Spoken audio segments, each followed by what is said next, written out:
हाँ जी मैं बस आ गया 2 मिनटा च आ गया टेंशन ना लवो गड्डी चाबी दई ਗੱਡੀ ਤੇ ਘਰ ਖਲੋਤੀ ਏ। चल कोई गल नहीं मैं किसी होर को पता कर लेना ਪੈਟਰੋਲ ਵੀ ਮੁੱਕ ਗਿਆ ਹੈ, ਜੇਬੀ 'ਚ ਪੈਸਾ ਵੀ ਕੋਈ ਨਹੀਂ, ਕੀ ਕਰਾਂ ਮੈਂ ਹੁਣ? भा मोटरसाइकिल की चाबी दई एमरजेंसी शहर जाना है ਉਹਦੇ 'ਚ ਤੇਲ ਕੋਈ ਨਹੀਂ ਹੋ। कोई नहीं मैं पवा लांगा टेंशन ना लै ਲੈ ਆ गर्मी भी अज बहुत ज़्यादा की करिए ਉਹ ਕਿੰਨੀ ਕੁ ਦੂਰ ਰਹਿ ਗਿਆ ਪੈਟਰੋਲ ਪੰਪ ਮੈਨੂੰ ਤਾਂ ਲੱਗਦਾ ਮੈਂ ਕਸ਼ਮੀਰ ਦੀਆਂ ਪਹਾੜੀਆਂ ਤੇ ਆ ਗਿਆ ਮੋਟਰਸਾਈਕਲ ਲੈ ਕੇ ਓਏ ਓਏ ਆਪਾਂ 500 ਦਾ ਪੈਟਰੋਲ ਪਾਈਏ ਰਿਸ਼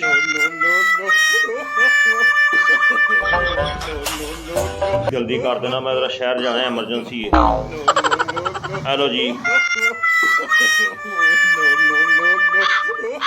ਉਹ ਰੋਕੀ ਰੋਕੀ ਰੋਕੀ, ਕੀ ਹੋਇਆ ਉਹ ਐਮਰਜੈਂਸੀ ਪੈ ਗਈ, ਜਰ ਥੱਲੇ ਹੋ, ਛੇਤੀ ਕਰੀ। ਉਹ